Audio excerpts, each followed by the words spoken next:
Herkese merhaba. Umarım herkesin sağlığı ve keyfi yerindedir. Bu haftaki yeni ay bizim de yenilenmemize yardımcı olacak.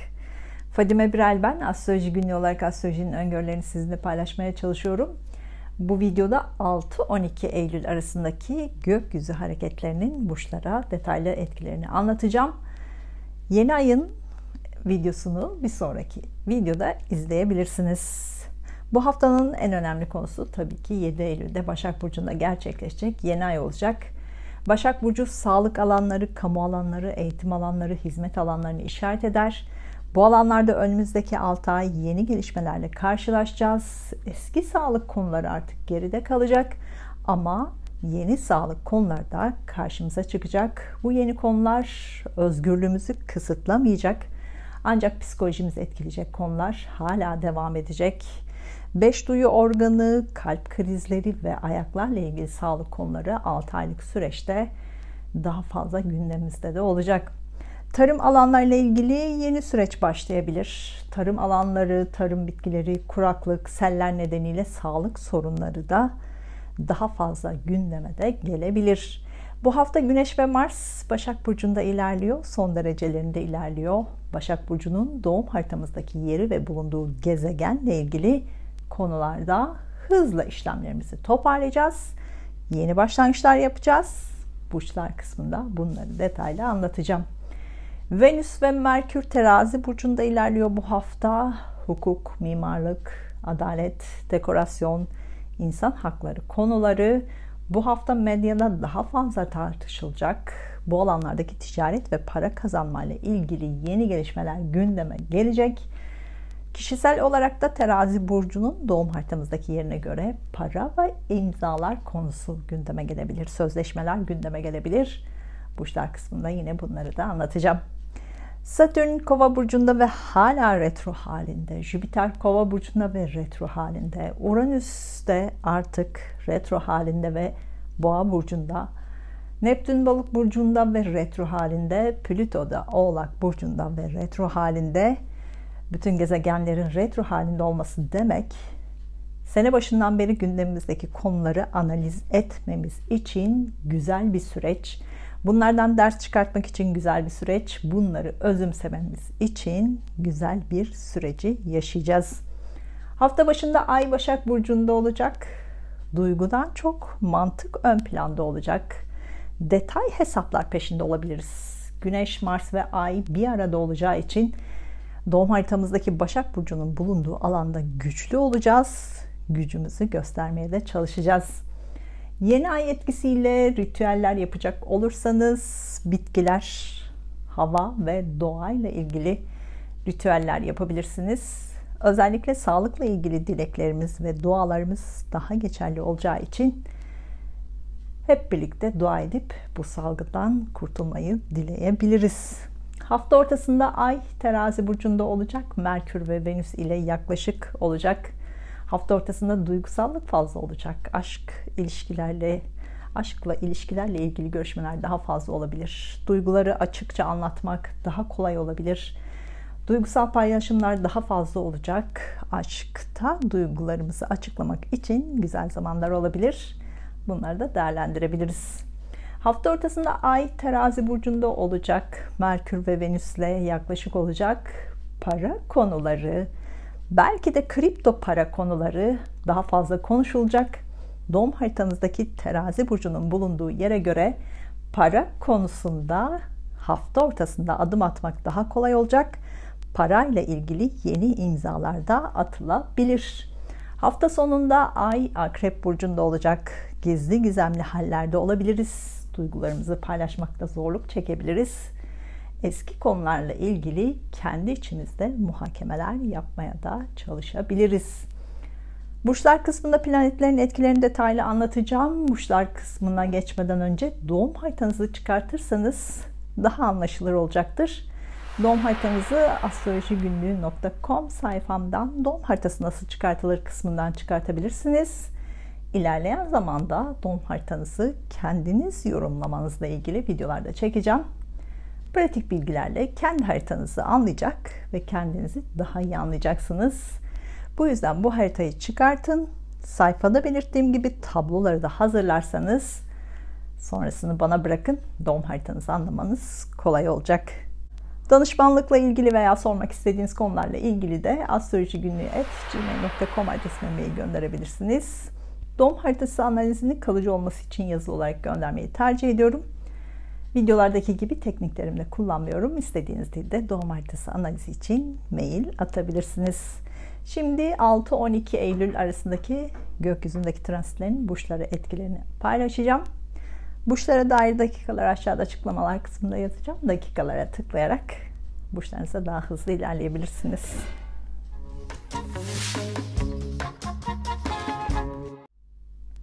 Burcu, yükselen burcu, ay burcu, Mars burcu ve Satürn burcu, Koç burcu olanlar 6-12 Eylül arasındaki gökyüzü transitlerin burcunuz etkilerini anlatmaya çalışacağım.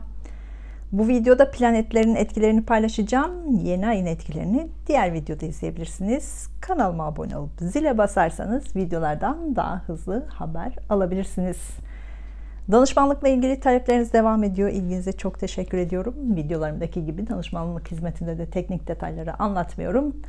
Danışmanlık öngörülerini kalıcı olması için de yazılı olarak göndermeyi tercih ediyorum. Bilgi almak isterseniz astrolojigünlüğü@gmail.com adresime mail gönderebilirsiniz.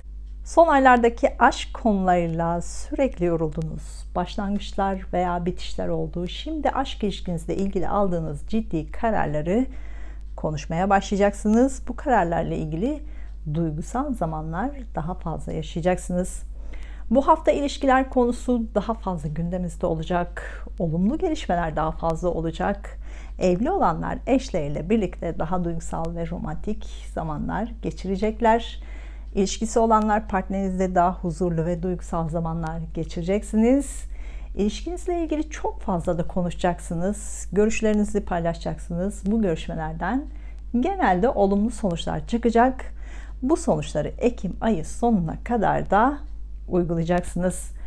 Ortak işlerinizle ilgili görüşmelerde daha fazla yapacaksınız. Bu hafta sözleşmeler konusu da gündeminizde ise bu dönemde bunlarla ilgili imzalar atabilirsiniz. Parasal olarak bu konular size şans getirecek. Olumlu para konuları da olacak. Evlilik organizasyonlarınızla ilgili sonuçları önümüzdeki haftadan sonra daha rahat yapabilirsiniz. Son haftalarda sağlık konuları da gündemimizdeydi. Bu haftada sağlık konuları hala gündemimizde. Daha önceden var olan sağlıkla ilgili konularda kontrolleri yaptırabilirsiniz. Ameliyat konuları da gündemimizde ise bu dönemde bunları tamamlayabilirsiniz. Sağlık sektörüyle, hizmet sektörüyle, kamu alanlarıyla ilgili konularda yeni sözleşmelerde gündemimizde ise bu imzaları atabilirsiniz. Bu konularda başlangıç yapabilirsiniz. Bu alanlarda haber bekliyorsanız bu haberleri alabilirsiniz. İşle ilgili haber bekliyorsanız bunu da alabilirsiniz ve yeni başlangıçlar yapabilirsiniz. Sağlık sektöründe, hizmet sektöründe, kamu alanlarında işleriniz varsa, bu alanlarda çalışıyorsanız bu işlerinizde yoğun olacaksınız bu hafta. Sabrınız çok sınanacak. İş değiştirmeyi bile düşünebilirsiniz. Sakin olursanız, sabırlı olursanız sorun yaşamazsınız. Başarılı olabilirsiniz. Bu haftadan sonra sağlıkla ilgili yeni gelişmeler karşınıza çıkacak. Bu eski sağlık konularında yeni bir gelişme olabilir. Yeni bir sağlık konusu da olabilir. Önümüzdeki 6 ay sağlıkla ilgili daha dikkatli olmalısınız. Bu hafta kamuyla ilgili yeni gelişmeler karşınıza çıkacak. Bu konular 6 ay gündemimizde olacak. Bu işlerinizle ilgili konularda olabilir.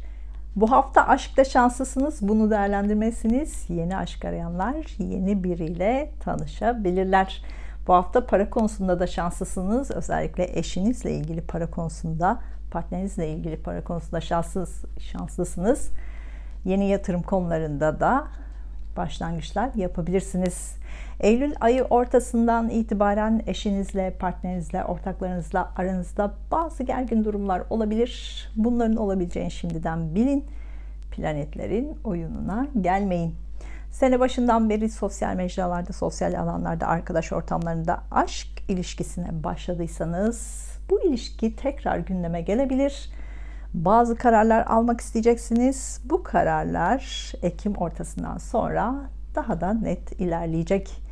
Bu sene ve önümüzdeki sene hayvanlarla ilgili konularda yeni şeyler öğreneceksiniz. Belki bunları iş olarak yapacaksınız. Hayvanlarla ilgili işleriniz varsa da bu işlerinize yenilikler katacaksınız. Daha fazla çalışacaksınız. Daha fazla kazanacaksınız. Güzel bir hafta olmasını diliyorum. Duygusal hayatınızla ilgili işaretler için Ay burcunuzu, iş ve eğitim hayatınızla ilgili işaretler için Mars ve Satürn burcunuzda izlemelisiniz.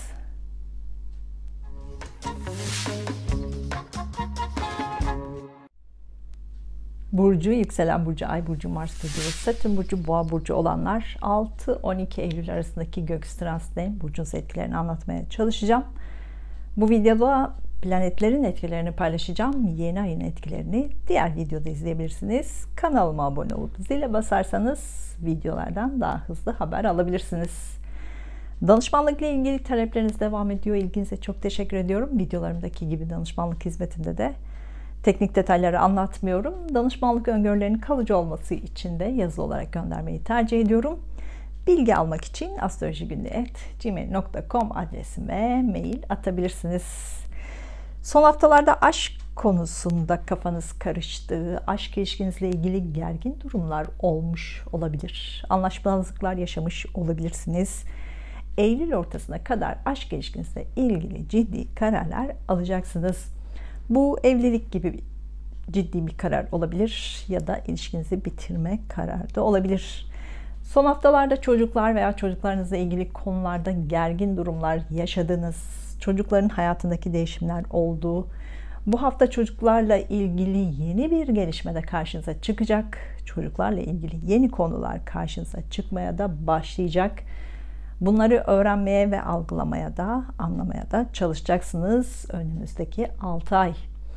Sene başından beri işinizle ilgili değişiklikler yapmanız gerekti. İşle ilgili bazı sınavlar karşınıza çıkmaya başladı.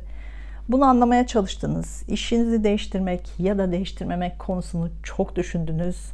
Aniden başlayan, aniden biten durumlar oldu. Son aylardaki 2 dolunay işlerinizle ilgili konuları toparlamanıza neden oldu. Artık iş konusunda netsiniz, taşlar yerine oturdu. Ancak Ekim 2021 ortasından sonra ve 19 Kasım 2021'den sonraki süreçte belki de her şey yeniden başlayabilir. Buna da hazır olmalısınız. Aniden geçecek olaylara ve 180 derece değişime hazır olmalısınız. Eş ve ilişkiler konusunda da 19 Kasım'dan sonra büyük sınavlara hazır olun. Artık videolarda bahsetmeye de başlayacağım. Topluluk önünde işleriniz varsa bu hafta daha fazla topluluk önünde olacaksınız. Bu işinizle ilgili konular nedeniyle olabilir. Çocuklarla ilgili konular nedeniyle olabilir. Kamu veya hizmet alanlarıyla ilgili olabilir. Bu konularda başarılı olacaksınız. Bunlarla ilgili yenilikler de karşınıza çıkacak. Eğer sanatla ilgileniyorsanız, sahne sanatlarıyla ilgileniyorsanız bununla ilgili topluluk önünde olacaksınız. Sahne hayatınızda parlayacaksınız bu dönemde. Bu hafta bunlarla ilgili de başlangıçlar yapabilirsiniz. Bu hafta çok yoğun olacaksınız. Sahne ile ilgili konularda bu hafta enerjiniz yüksek olacak. Bu enerjiyi sahnede göstermeniz de çok kolay olacak. Başarılı da olacaksınız. Son günlerde sağlık konuları gündemimizde gelmeye başladı. Bu durum şu an önemsiz gibi olabilir. Bunlarla ilgili bu hafta görüşmeler yapacaksınız ama Eylül ortasından sonra sağlık konusu hep gündemimizde olacak. Buna hazır olun. Şimdiden kontrollerinizi de yaptırın. Estetik ve güzellikle ilgili konularda şanslı bir dönemdesiniz. Bunlarla ilgili konuları tamamlayabilirsiniz. Bunlarla ilgili çok fazla para da harcayabilirsiniz. Bu hafta işlerinizde kullandığınız teknolojik alet ve sistemleri daha yavaş kullanmalısınız. Yoksa büyük sorunlar yaşayabilirsiniz. Daha önceden arızalanmış ürünlerle ilgili yenilenmeler de yapabilirsiniz. Yeni ürün almak zorunda da kalabilirsiniz. Çocukları ilgilendiren kamu veya hizmet alanlarıyla ilgili yeni bir süreç başlayacak hayatınızda. Bununla ilgili bu hafta imzalar da atabilirsiniz. Son senelerde farklı kültürlerden, farklı alanlardan, farklı ülkelerden, yaşça çok farklı kişilerle tanışmaya başladınız. Onlardan bir şeyler öğrenmeye başladınız. Hem kendinizi geliştirdiniz, hem başkalarına faydalı olmaya başladınız. Bunlar hala olmadıysa önümüzdeki 5 sene bunlar olacak. Bunlar olduysa önümüzdeki 5 sene benzerlerini yaşayacaksınız. Çevrenizde çok fazla kişi olacak. Ancak siz o kalabalık içinde yalnız olmak isteyeceksiniz. Bu sene ve önümüzdeki sene iş konusunda yoğun olacaksınız. Bazen gerileceksiniz. Bazen ani şeylerle karşılaşacaksınız. Ama bu sene özellikle iş konusunda şanslı olacaksınız. Güzel bir hafta olmasını diliyorum. Duygusal hayatınızla ilgili işaretler için Ay burcunuzu, iş ve eğitim hayatınızla ilgili işaretler için Mars ve Satürn burcunuzda izlemelisiniz.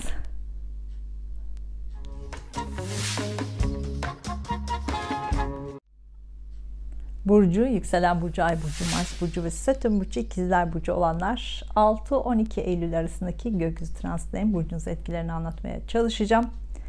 Bu videoda planetlerin etkilerini paylaşacağım. Yeni ayın etkilerini diğer videoda izleyebilirsiniz.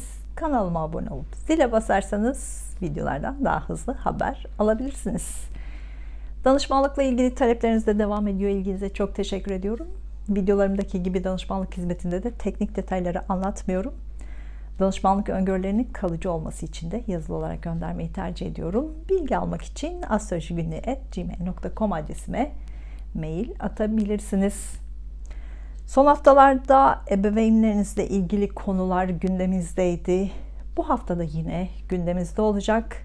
Onların hayatındaki değişimler sizin de hayatınızda değişimlere neden olacak. Bu haftadan sonra ebeveynlerinizin hayatında yenilikler olmaya başlayacak. Bunları anlamaya ve kabullenmeye çalışacaksınız. Son haftalarda başka şehre, başka ülkeye taşınma planlarınız oldu. Belki bunları tamamladınız.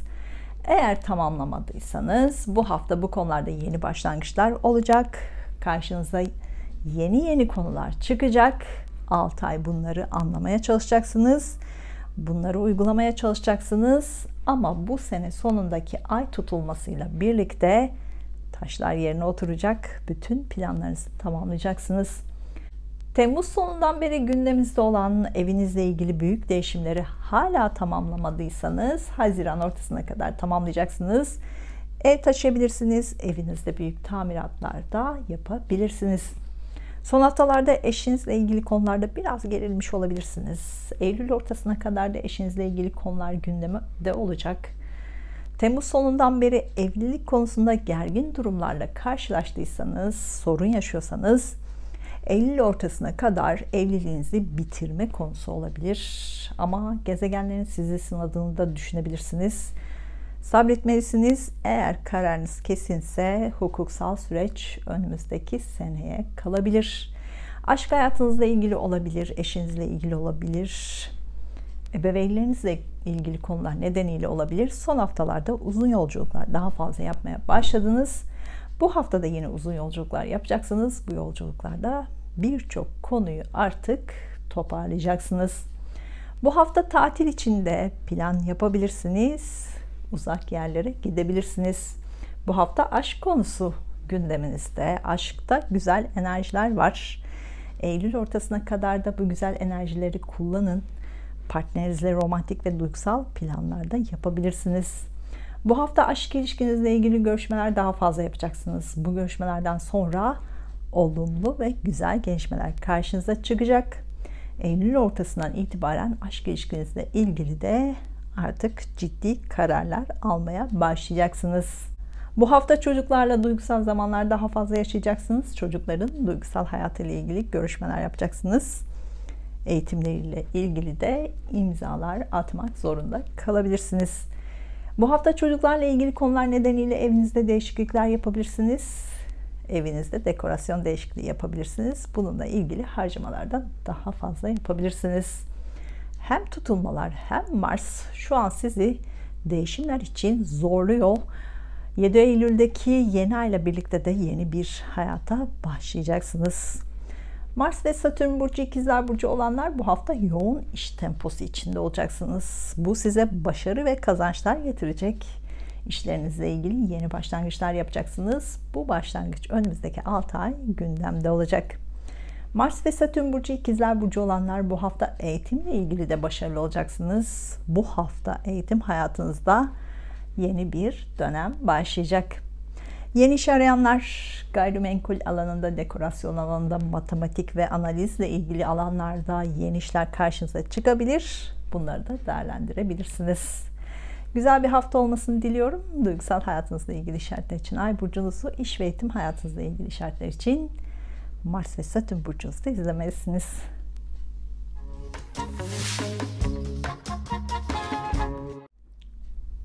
Burcu, yükselen burcu, ay burcu, Mars burcu ve Satürn burcu, yengeç burcu olanlar 6-12 Eylül arasındaki gökyüzü transitlerinin burcunuz etkilerini anlatmaya çalışacağım. Bu videoda planetlerin etkilerini paylaşacağım. Yeni ayın etkilerini diğer videoda izleyebilirsiniz. Kanalıma abone olup zile basarsanız videolardan daha hızlı haber alabilirsiniz.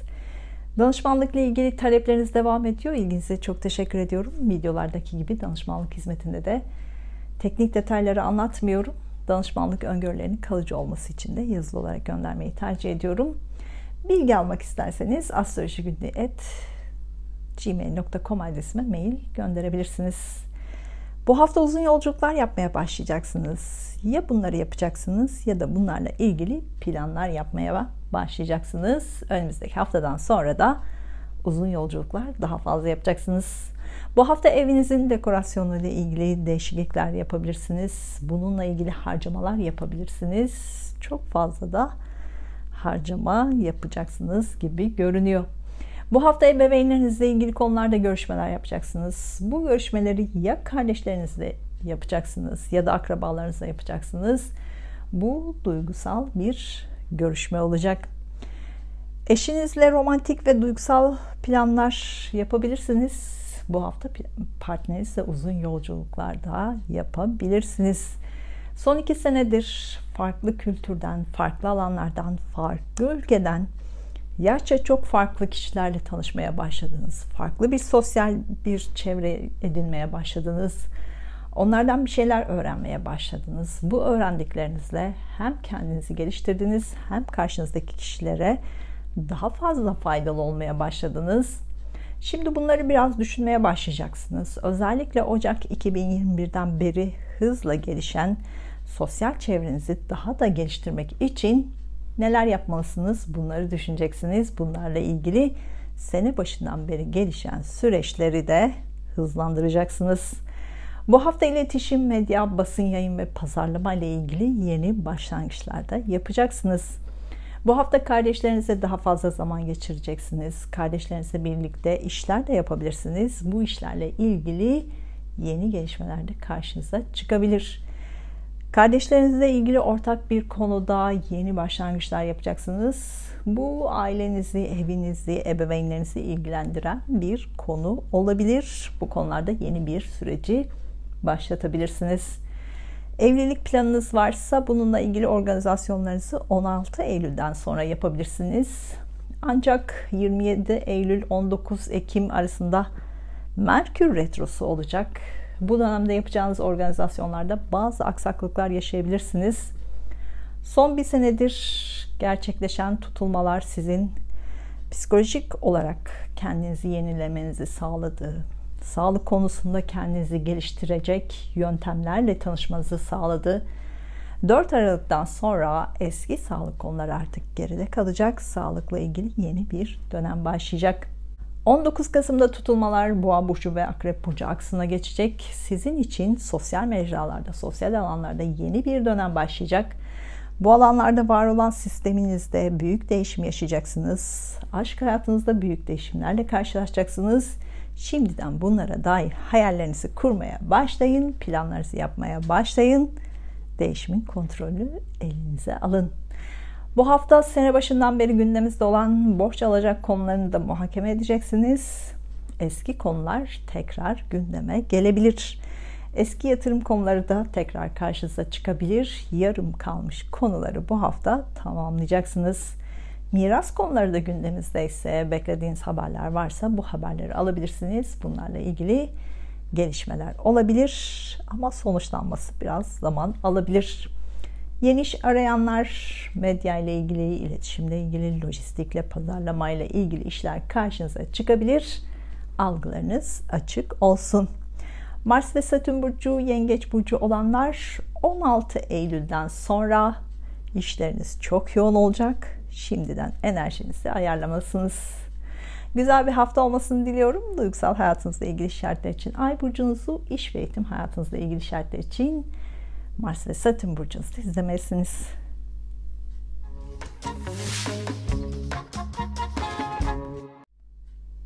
Burcu, yükselen burcu, ay burcu, Mars burcu ve Satürn burcu, Aslan burcu olanlar 6-12 Eylül arasındaki gökyüzü transitlerin burcunuz etkilerini anlatmaya çalışacağım. Bu videoda planetlerin etkilerini paylaşacağım. Yeni ayın etkilerini diğer videoda izleyebilirsiniz. Kanalıma abone olup zile basarsanız videolardan daha hızlı haber alabilirsiniz. Danışmanlıkla ilgili talepleriniz de devam ediyor. İlginize çok teşekkür ediyorum. Videolarımdaki gibi danışmanlık hizmetinde de teknik detayları anlatmıyorum. Danışmanlık öngörülerinin kalıcı olması için de yazılı olarak göndermeyi tercih ediyorum. Bilgi almak için astrolojigünlüğü@gmail.com adresime mail atabilirsiniz. Son aylarda çok çalıştınız. İşlerle ilgili ektiklerinizi şimdi biçmeye başlayacaksınız. Son haftalarda işlerinizle ilgili para konuları gündeminizdeydi. Şimdi genel olarak tüm konularda parayla ilgilenmek zorunda kalacaksınız. Olumlu para gelişleri olacak. Parayla ilgili yüzünüz gülecek. Bu hafta kardeşlerinizle daha fazla görüşmeye başlayacaksınız. Onlarla iletişiminiz daha da artacak. Kardeşlerinizle para konularında ortak gelişmeler de olabilir. İmzalar atılabilir. Bu olumlu para konuları olacak. Bu hafta akrabalarınızla birlikte zaman geçirebilirsiniz. Birlikte duygusal zamanlarda geçirebilirsiniz. İletişimle, medyayla, lojistikle, pazarlamayla ilgili işleriniz varsa bu hafta bu işlerden daha fazla para da kazanabilirsiniz. Bunlarla ilgili yeni sözleşmeler de yapabilirsiniz. Geçen 2 ay ilişkinizle ilgili bazı kararlar almaya çalıştınız. Son bir senedir ilişkilerinizle ilgili karşınıza çıkan konuları muhakeme ettiniz. Bazı kişiler kararlar aldı, evlilik planlarını gerçekleştirdi, ortaklık konularını sonuçlandırdı. Bazılarınız da evliliklerini bitirme kararı aldı, ilişkilerini bitirdi. Bu hafta bunları düşüneceksiniz. Ekim ortasından sonra yeni bir hayata başlayacaksınız, yeni bir düzene başlayacaksınız. Geçen 2 ay evinizle ilgili değişiklikleri de yaptıysanız bu hafta bunları toparlayacaksınız. Yeni bir ev, yeni bir hayata başlayacaksınız. Bu hafta para konusunda yeni gelişmelerle karşılaşacaksınız. Yeni yatırım konusu olabilir. Yeni bir işten yeni para kazanma konusu olabilir. Parayla ilgili yenilikler karşınıza çıkmaya başlayacak. Bu olumlu ve güzel bir gelişme olacak. Yeni iş arayanlar gayrimenkul alanında, yemek sektöründe, finans sektöründe, dekorasyon sektöründe yeni işler karşınıza çıkabilir. Bunları değerlendirmelisiniz. Yeni aşk arayanlar, kardeşleriniz, akrabalarınız veya yakın çevrenizdeki kişiler sizi yeni biriyle tanıştırabilir. Akraba ortamında yeni biriyle tanışabilirsiniz. Duygusal ve romantik bir ortamda yeni bir başlangıç yapabilirsiniz. Son bir senedir aşk konusundaki eski fikirleriniz çok değişti. Aşk konusunda çoğu zaman verici bir yapıdaydınız. Karşılık beklemeden vermeyi seviyorsunuz. Ama son bir senedir bunun kıymetinin olmadığını daha iyi anladınız. Düşünceleriniz değişti, radikal duruşunuz değişti. Aşk konusunda kendinizi geliştirdiniz. Umarım geliştirdiniz. Eğer hala eski kafadaysanız bunu düşünmeye başlayın. Karşınıza çıkan durumları sizin aşkla ilgili düşüncelerinizi değiştirmenizle ilgiliydi. Bunları düşünün ve değişimi kabul edin. 4 Aralık'tan sonra aşk ilişkinizle ilgili yeni bir dönem başlayacak. Eski konular geride kalacak. Bunun hayalini de kurmaya başlayın. 19 Kasım'dan sonra da hayatınızda değişimler başlayacak. Zaten son bir senedir Satürn sizi değişimlere zorladı. 2022 sizin için büyük değişim ve dönüşüm zamanı olacak. Bunun planlarını da yapın, hayallerini kurun. Değişimin kontrolünü elinize alın. Güzel bir hafta olmasını diliyorum. Duygusal hayatınızla ilgili şartlar için Ay burcunuzu, iş ve eğitim hayatınızla ilgili şartlar için Mars ve Satürn burcunuzu da izlemelisiniz.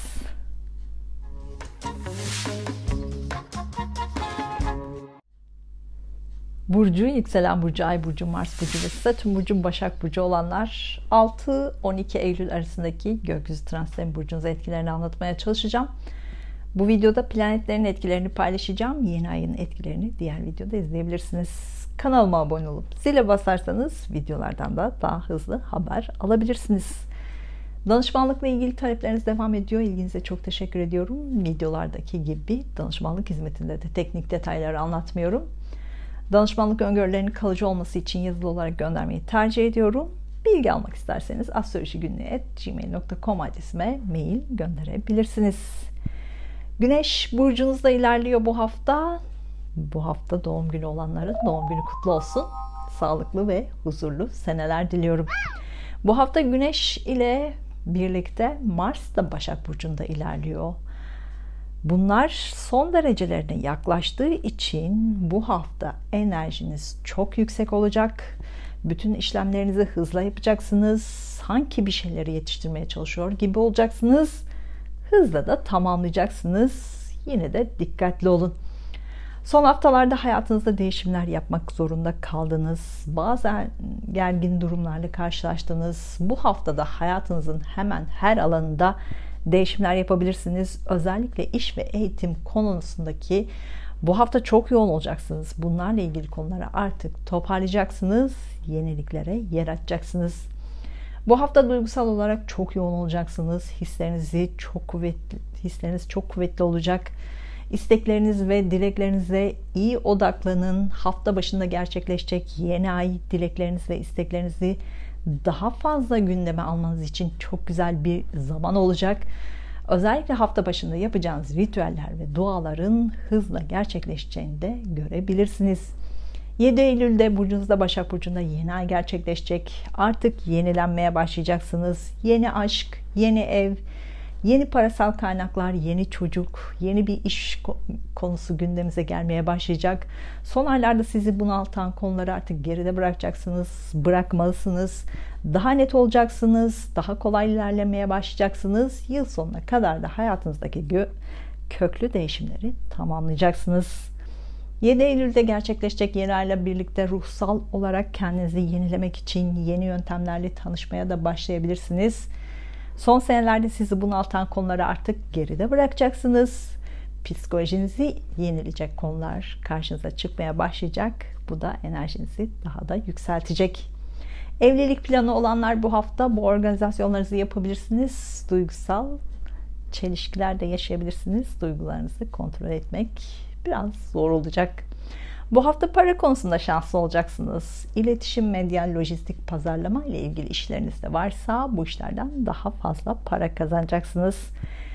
Bu hafta para konularını çok fazla konuşacaksınız. Yeni para kazanma yöntemiyle ilgili sözleşmeler yapabilirsiniz, imzalar atabilirsiniz. Eylül ortasından itibaren olumlu para konuları daha fazla olacak. Eğitimle ilgilenenler bu hafta eğitim konusunda yoğun olacaksınız. Eğitimle ilgili konuları toparlayacaksınız. Bunlarda başarılı olacaksınız. Eğitimle ilgili yeni başlangıçlarda yapacaksınız. Sene başından beri sağlıkla ilgili konular gündeminizdeydi. Bu hafta da sağlıkla ilgili yeni adımlar atacaksınız. Yeni sistemlerle tanışabilirsiniz, yeni yöntemlerle tanışabilirsiniz. Sağlıkla ilgili eski konular gündeme gelebilir. Bunlarla ilgili yeni gelişmeler de karşınıza çıkabilir. Bu hafta işle ilgili görüşmeler yapacaksınız. Bu görüşmelerden yeni fikirler oluşacak. Bu yeni fikirler sizin yeni başlangıçlar yapmanıza neden olacak. Bu yeni planları bu hafta hızla gündeme alabilirsiniz. Bu uzun sürecek işlerin başlangıcı olacak. Mars ve Satürn burcu Başak Burcu olanlar bu hafta işlerinizde daha yoğun olacaksınız. İş arıyorsanız bu hafta iş bulmak daha kolay olacak. Yeni bir işe başlayabilirsiniz. İşinizde yeni bir dönemi de başlatabilirsiniz. Güzel bir hafta olmasını diliyorum. Duygusal hayatınızla ilgili işaretler için Ay burcunuzu, iş ve eğitim hayatınızla ilgili işaretler için Mars ve Satürn burcunuzda izlemelisiniz.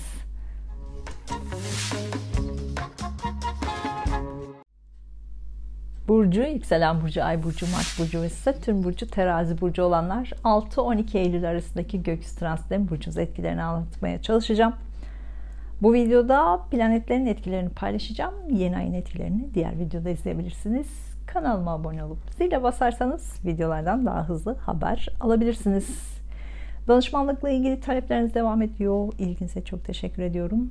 Videolardaki gibi danışmanlık hizmetinde de teknik detayları anlatmıyorum. Danışmanlık öngörülerinin kalıcı olması için yazılı olarak göndermeyi tercih ediyorum. Bilgi almak için astrolojigünlüğü@ gmail.com adresime mail atabilirsiniz.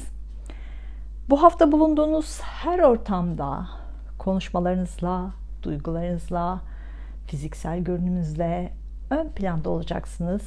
Siz konuşacaksınız, siz konuşulacaksınız. Son aylarda enerjiniz biraz düşüktü. Kendi içinizde hesaplaşmalar içindeydiniz. Bu haftada yine kendi kendinize muhakemeler yapacaksınız. İçinizdeki fırtınalar hala aktif. Patlamak için yer arıyor. Bu enerjiyi iyi kontrol etmelisiniz. Bu enerjiyi planlar yapmak için, hayaller kurmak için, hedefler belirlemek için kullanmalısınız. Hayatınızda değiştirmek istediğiniz konuları düşünün, toparlayın. Bu hafta kendi enerjinizle ilgili yenilenmeler olacak. Önümüzdeki haftadan sonra da yeni bir düzen kurmaya başlayacaksınız. Bu hafta hem kendi içinizde çok konuşacaksınız, hem çevrenizdeki kişilerle çok konuşacaksınız. İletişim araçlarını çok fazla kullanacaksınız. Bu algılarınızın dağılmasına da neden olabilir. Dikkatli olun. Bu hafta sözleşmeler gündeminizde ise bunlarla ilgili görüşmeler yapabilirsiniz. Bunlarla ilgili imzalar atabilirsiniz. Bu konular size daha fazla para da kazandırabilir. Venüs hala burcunuzda. Aşk ve duygusal hayatınızda güzel enerjiler var. Bu enerjiler güzel gelişmeleri de işaret ediyor. Partnerinizle, eşinizle birlikte romantik planlar yapabilirsiniz. Yeni aşk arayanlar kesinlikle yeni aşkı bulabilirsiniz. Algılarınız açık olsun. Duygusal ve romantik bir ortamda yeni biriyle tanışabilirsiniz.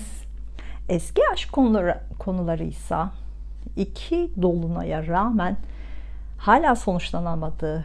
Ekim ortasından sonra aşk ilişkinizde çok şey öğreneceksiniz. Kendinizi eğitmelisiniz. Yoksa Satürn sizi çok sert eğitebilir. Bu hafta parayla ilgili güzel enerjiler var. Para konusunda şanslısınız. İletişim, medya, pazarlama ve lojistikle ilgili işleriniz varsa bu hafta daha fazla para kazanabilirsiniz. 16 Eylül'den sonra Mars burcunuzda ilerlemeye başlayacak. İşleriniz yoğunlaşacak. Hayatınızdaki değişimler hareketlenecek. Şimdiden bununla ilgili hayaller kurmaya başlayın. Planlar yapmaya başlayın. Eğitim konusunda da yoğun olmaya başlayacaksınız. 16 Eylül'den sonra bununla ilgili planlarınızı da şimdiden yapın. 19 Kasım'da tutulmalar Boğa burcu ve Akrep burcu aksına geçecek. Sizi finans konularında büyük değişimler bekliyor. Yeni para kazanma yöntemleriyle karşılaşacaksınız. Yeni yatırım konularıyla karşılaşacaksınız. Yeni kredi konuları, yeni borçlar konusu gündeme gelmeye başlayacak. Şimdiden bunlarla ilgili planlarınızı da yapmaya başlayın. Bu hafta başında biraz depresif olabilirsiniz. Yeni ay içinizi daraltabilir. Mistik konularla ilgilenebilirsiniz. Hafta ortasında enerjiniz çok yüksek olacak. İşle ilgili, aşkla ilgili, eğitimle ilgili görüşmeler için hafta ortasına randevu verebilirsiniz. Güçlü olacağınız için görüşmelerde de başarılı olacaksınız. Hafta sonunda parasal olarak güzel gelişmelerle karşılaşacaksınız. Para konusunda da şanslı olacaksınız. Güzel bir hafta olmasını diliyorum. Duygusal hayatınızla ilgili işaretler için Ay burcunuzu, iş ve eğitim hayatınızla ilgili işaretler için Mars ve Satürn burcunuzu izlemelisiniz.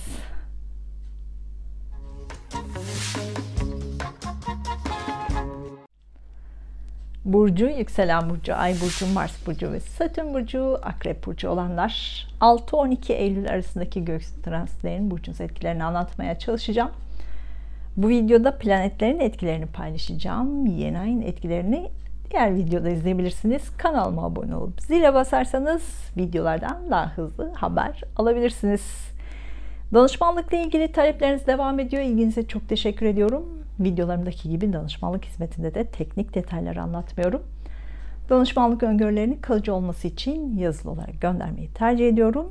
Bilgi almak isterseniz astrolojigünlüğü@gmail.com adresime mail atabilirsiniz. Son haftalarda arkadaşlarınızla daha fazla zaman geçirmeye başladınız. Arkadaş ortamında zekası yüksek kişilerle tanıştınız. Hesap kitap işinden çok iyi anlayan kişilerle tanıştınız. Belki de onlarla birlikte işler yapmaya başladınız. Umarım başladınız. Çünkü bu işlerden daha fazla para kazanacaksınız. Bu hafta bu konularda yeni başlangıçlar da yapacaksınız. Bu hafta sosyal mecralarda, sosyal alanlarda, arkadaş ortamlarında daha fazla zaman geçireceksiniz. İşle ilgili olabilir, eğitimle ilgili olabilir, kendinizi geliştirmek için olabilir, hayvanlarla ilgili de olabilir. Kendinizi geliştireceksiniz, kendinize yenilikler katacaksınız. Bu alanlarda yeni işlere de başlayabilirsiniz. Bu alanlarla ilgili yenilikleri işlerinize de katabilirsiniz. Bu hafta kendi içinizde çok fazla konuşacaksınız. Bazı konuları çok fazla muhakeme edeceksiniz. Adil ve adaletli olmakla ilgili kendi içinizdeki çelişkileri çözmeye çalışacaksınız.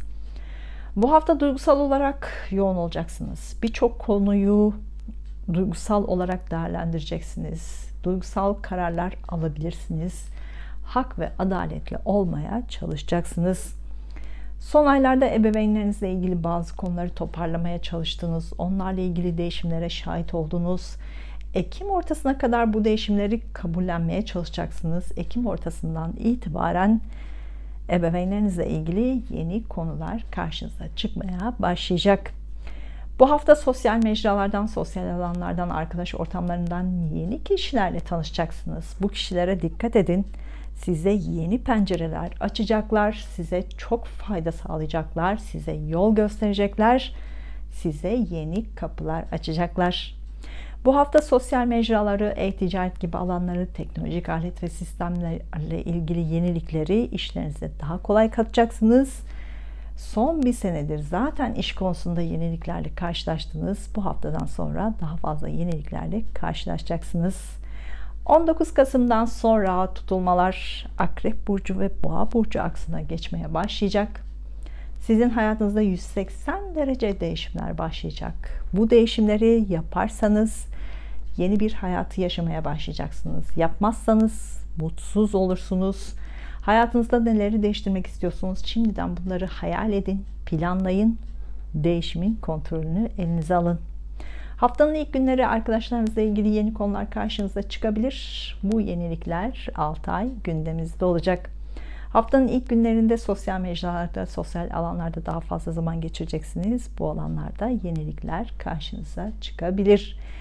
Hafta ortasında biraz psikolojik olarak gergin olabilirsiniz, durgun olabilirsiniz. Kendi içinizde çözmeniz gereken konulara odaklanabilirsiniz. Duygusallık fazla olacak. Bunu partnerinizle birlikte vakit geçirerek olumlu yönde kullanabilirsiniz. Hafta sonunda güçlü olacaksınız. İş görüşmeleri için, ilişkilerinizle ilgili görüşmeler için hafta sonuna randevu verebilirsiniz. Bu görüşmelerde başarılı olacaksınız. Güzel bir hafta olmasını diliyorum. Duygusal hayatınızla ilgili şartlar için Ay burcunuzu, iş ve eğitim hayatınızla ilgili şartlar için Mars ve Satürn burcunuzu da izlemelisiniz.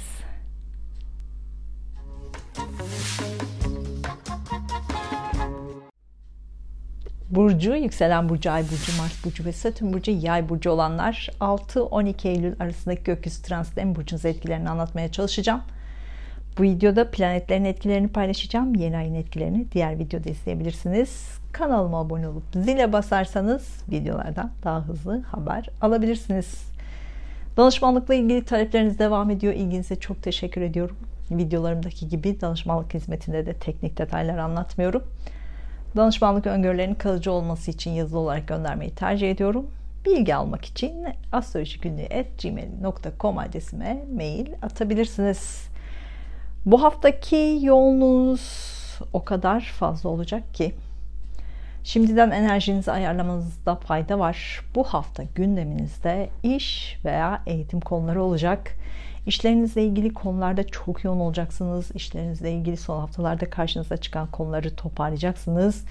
İşlerinizle ilgili artık yeni bir süreci başlatacaksınız. Bu hafta işlerinizle ilgili konularda güneş gibi parlayacaksınız. Çok fazla göz önünde olacaksınız ve başarılı olacaksınız. Eğitim konusunda bu hafta yoğun olacaksınız. Son aylarda eğitimle ilgili karşınıza çıkan konuları bu hafta toparlayacaksınız. Bu hafta eğitimle ilgili konularda yeni başlangıçlar yapacaksınız. Eğitim konusunda bu hafta güneş gibi parlayacaksınız. Ön sıralarda olacaksınız. Başarılı olacaksınız. Başarılarınız nedeniyle konuşulacaksınız. Sınavlarınız da varsa büyük başarılar kazanabilirsiniz. Yeni iş arayanlar bu hafta iş bulmanız daha kolay olacak. Liderlik yapacağınız işlerde de başarılı olacaksınız. Bu hafta sosyal mecralarda, sosyal alanlarda daha fazla zaman geçireceksiniz. İşleriniz yoğun olsa da dinlenmek için vaktinizi kendinize sosyal mecralarda vakit ayırabilirsiniz. Sosyal alanlarda duygusal zamanlar da geçirebilirsiniz. Sosyal mecralarda, sosyal alanlarda, ev ticareti gibi alanlarda işleriniz varsa bu hafta bunlarla çok yoğun olacaksınız. Daha fazla görüşmeler yapacaksınız, yazışmalar yapacaksınız. Bu işlerden daha fazla para da kazanacaksınız. Yeni aşk arayanlar, sosyal mecralarda, sosyal alanlarda, arkadaş ortamlarında yeni biriyle tanışabilirsiniz. Duygusal ve romantik bir başlangıç yapabilirsiniz. Son bir senedir hayatınızda köklü değişimler yaptınız. Son aylarda da işiniz ve eğitim hayatınız nedeniyle köklü değişimleri tamamladınız. İlişkilerle ilgili köklü değişimleri ise yılın sonlarında tamamlayacaksınız. Evlilik planlarınızı, ayrılık planlarınızı yılın sonunda netleştireceksiniz. 4 Aralık'tan sonra yeni bir hayata başlayacaksınız. 19 Kasım'dan sonra tutulmalar Boğa burcu ve Akrep burcu aksına geçecek. Son bir senedir yaşadıklarınızı önümüzdeki 2 sene kendi içinizde sorgulama süreci yaşayacaksınız. Öğrendiklerinizi uygulama sürecini yaşayacaksınız. Hayatınızda gerçekleşen değişimleri kabullenme süreci yaşayacaksınız. Detaylarını ilerleyen videolarda yine anlatacağım. Hafta başında iş ve eğitimle ilgili kendinizi güçlü hissedeceksiniz. İş ve eğitimle ilgili görüşmeler için hafta başına randevu verebilirsiniz. Hafta ortasında sosyal alanlarda daha fazla zaman geçireceksiniz. Arkadaşlarınızla daha fazla zaman geçirebilirsiniz. Onlarla ilgili yeni gelişmelerin haberlerini de alabilirsiniz. Hafta sonunda kendi halinizde olmak isteyeceksiniz. İç dengenizi sağlamaya çalışacaksınız. Mistik konularla ilgilenebilirsiniz. Gizli gizemli konularla ilgilenebilirsiniz. Enerjinizi yenileyebilirsiniz. Önümüzdeki hafta başında bu enerjiye ihtiyacınız olacak. Güzel bir hafta olmasını diliyorum. Duygusal hayatınızla ilgili işaretler için Ay burcunuzu, iş ve eğitim hayatınızla ilgili işaretler için Mars ve Satürn burcunuzda izlemelisiniz.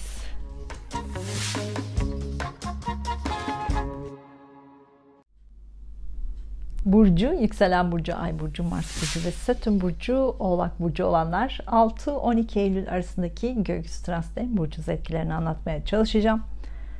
Bu videoda planetlerin etkilerini paylaşacağım. Yeni ayın etkilerini diğer videoda izleyebilirsiniz. Kanalıma abone olup zile basarsanız videolardan daha hızlı haber alabilirsiniz. Danışmanlıkla ilgili talepleriniz devam ediyor. İlginize çok teşekkür ediyorum. Videolarımdaki gibi danışmanlık hizmetinde de teknik detayları anlatmıyorum. Danışmanlık öngörülerinin kalıcı olması için yazılı olarak göndermeyi tercih ediyorum. Bilgi almak için astrolojigünlüğü@gmail.com adresime mail atabilirsiniz. Son haftalarda uzun yolculuklar yaptınız. Bu haftada uzun yolculuklar hep gündemimizde olacak. Uzak yerlerle ilgili, uzun yolculuklarla ilgili yeni konularda gündeme gelebilir. Bu konularda yeni başlangıçlar yapacaksınız. Bu uzak yerlere taşınma gibi de olabilir. Uzak yerlerle iş yapmaya başlama gibi de olabilir. Bunlarla ilgili bu hafta görüşmeler daha fazla yapacaksınız. Belki de imzalar atacaksınız. Bu hafta eğitimle ilgili konular gündeme gelebilir. Eğitimle ilgili yeni bir süreci başlatacaksınız. Bu süreçte başarılı olacaksınız. 6 ay eğitim konularında gündemimizde olacak. Eğitimle ilgili yeni gelişmeler karşınıza çıkacak. Bu hafta işlerinizle ilgili çok fazla görüşmeler yapacaksınız. Bu görüşmelerde daha çok para konularıyla ilgili de olacak. Olumlu para konuları olacak. İşlerinizle ilgili olumlu para gelişleri olacak.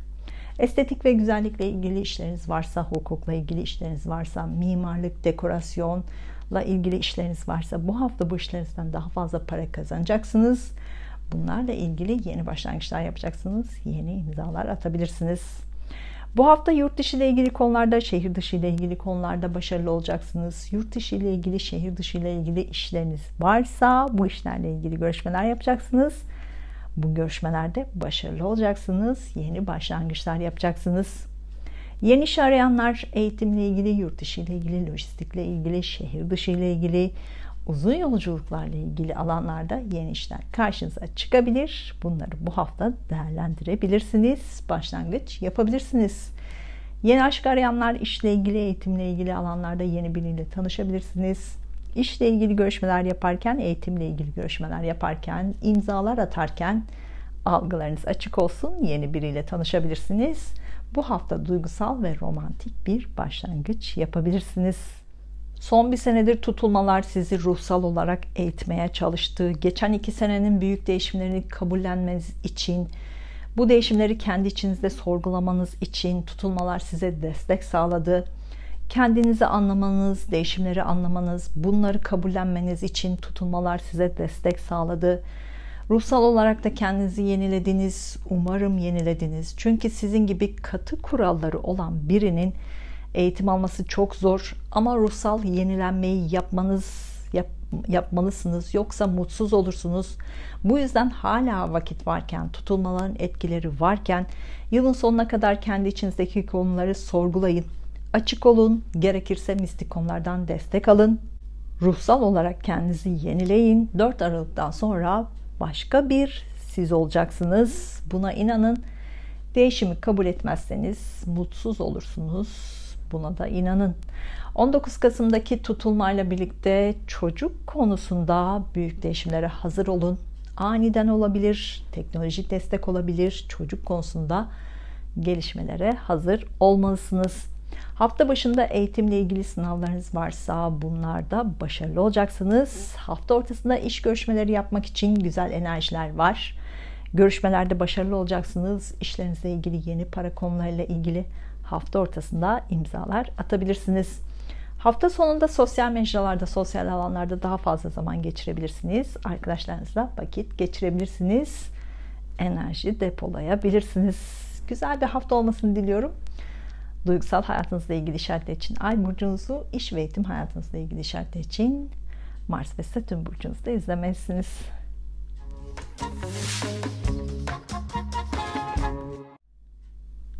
Burcu, yükselen burcu, Ay burcu, Mars burcu ve Satürn burcu, Kova burcu olanlar 6-12 Eylül arasındaki gökyüzü transitlerin burcunuza etkilerini anlatmaya çalışacağım. Bu videoda planetlerin etkilerini paylaşacağım. Yeni ayın etkilerini diğer videoda izleyebilirsiniz. Kanalıma abone olup zile basarsanız videolardan daha hızlı haber alabilirsiniz. Danışmanlıkla ilgili talepleriniz devam ediyor. İlginize çok teşekkür ediyorum. Videolardaki gibi danışmanlık hizmetinde de teknik detayları anlatmıyorum. Danışmanlık öngörülerinin kalıcı olması için de yazılı olarak göndermeyi tercih ediyorum. Bilgi almak için astrolojigünlü@gmail.com adresime mail atabilirsiniz. Dolunayın etkilerini hala hissediyorsunuz. Hayatınıza düzen katmaya çalışıyorsunuz. Sene başından beri yaşadıklarınızı bu haftada muhakeme edeceksiniz. Karşınıza çıkan yenilikleri kabul etmek bu hafta daha kolay olacak. Kabul edip artık yenilikleri de başlatacaksınız. Son haftalarda finans konuları sizi çok zorladı. Bazen gerildiğiniz zamanlar oldu. Jüpiter ve Satürn'de retro halinde olması eskiden yarım kalan borçları da karşınıza çıkarttı belki. Vefatlardan dolayı finansal olarak zor süreçler geçirmiş olabilirsiniz. Bu hafta sizi zorlayan finans konularına çözüm üretmeye başlayacaksınız. Bu yeni kredi konusu olabilir, yeni bir yatırım konusu olabilir, yeni bir para kazanma konusu olabilir. Bunlarla ilgili görüşmeler yapabilirsiniz, imzalar da atabilirsiniz. Bu hafta banka işlemleriyle çok yoğun olacaksınız. Alacak verecek konularıyla çok yoğun olacaksınız. Detaylarla çok fazla ilgilenmek zorunda kalacaksınız. Bu sizi biraz zorlayacak. Çünkü siz pratik ve hızlı bir kişisiniz. Detaylarla uğraşmak işlerinizi biraz uzatabilir. Bu da sizi biraz gergin yapabilir. Bunların olabileceğini bilirseniz daha sakin kalabilirsiniz. Finans konusunda, yatırım konusunda bu hafta yeni başlangıçlar yapacaksınız. Bu başlangıçlar önümüzdeki 6 ay gündemimizde olacak. Bu hafta yurt dışı ile ilgili, şehir dışı ile ilgili konular gündemimizde olacak. Bunlarla ilgili görüşmeler yapacaksınız. Yurt dışıyla, şehir dışıyla, uzak yerlerle ilgili para konuları gündeme gelebilir. Bunlarla ilgili yeni başlangıçlar yapacaksınız. Yeni sözleşmeler yapacaksınız. Bu hafta duygusal ilişkinizle ilgili uzun yolculuklar yapabilirsiniz. Partnerinizle birlikte uzun yolculuklar yapabilirsiniz. Duygusal hayatınızla ilgili görüşmeler daha fazla yapacaksınız. Uzaktaki iş ilişkinizle ilgili görüşmeler daha fazla yapacaksınız. Yeni aşk arayanlar, yurt dışı ile ilgili alanlarda, eğitimle ilgili alanlarda, şehir dışı ile ilgili alanlarda, uzun yolculuklarda yeni biriyle tanışabilirsiniz. Romantik ve duygusal paylaşımlar yapabilirsiniz. Eğitimle ilgili işleriniz varsa bu hafta bu işlerden daha fazla para kazanabilirsiniz. Yeni eğitim konularıyla ilgili başlangıçlarda yapabilirsiniz. Eylül ortasından sonra eğitimle ilgili konularda çok yoğun olacaksınız. Şimdiden buna da hazır olmalısınız. İşinizle ilgili, para konularıyla ilgili eskiden yarım kalmış konular hala gündemimizde. Bunlarla ilgili bu hafta yeni gelişmeler olabilir. Ekim ortasına kadar da bunlar çözülebilir. Beklediğiniz para varsa bu paraların elinize gelmesi de biraz zaman alabilir. Son bir senedir gerçekleşen tutulmalar sizi aşk konusunda sınadı. Aşk ilişkinizle ilgili 180 derece değişimleri zorladı. Bu değişimleri bazen kabul etmediniz. Bu yüzden gerginlikler yaşadınız. Bazen kabul ettiniz. Aşk ilişkinizle ilgili ciddi kararlar aldınız. Bu sene sonuna kadar da aşk ilişkinizle ilgili kararlarınızı netleştireceksiniz. Ya ilişkinizi bitireceksiniz ya evlilik kararı alıp uygulayacaksınız. Var olan aşk konusundaki değişimleri tamamlayacaksınız. Eğer eski aşktan arınabilirseniz yeni aşk bulmanız da daha kolay olacak. 19 Kasım 2021'den sonraki tutulmalar Sağ, Akrep Burcu ve Boğa Burcu aksında gerçekleşecek. Zaten Satürn sizi eğiterek değiştirmeye zorluyor. Yani değişim içindesiniz hala. Ekim sonundan itibaren bu değişimi daha fazla hissetmeye başlayacaksınız. Satürn'ün sizi hangi konularda eğittiğine dikkat edin.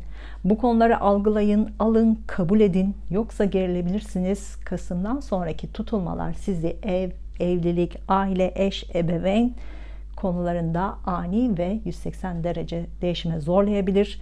Buna da hazır olun. İlerleyen videolarda bunları detaylı anlatacağım. Güzel bir hafta olmasını diliyorum. Duygusal hayatınızla ilgili işaretler için Ay burcunuzu, iş ve eğitim hayatınızla ilgili işaretler için Mars ve Satürn burcunuzu da izlemelisiniz.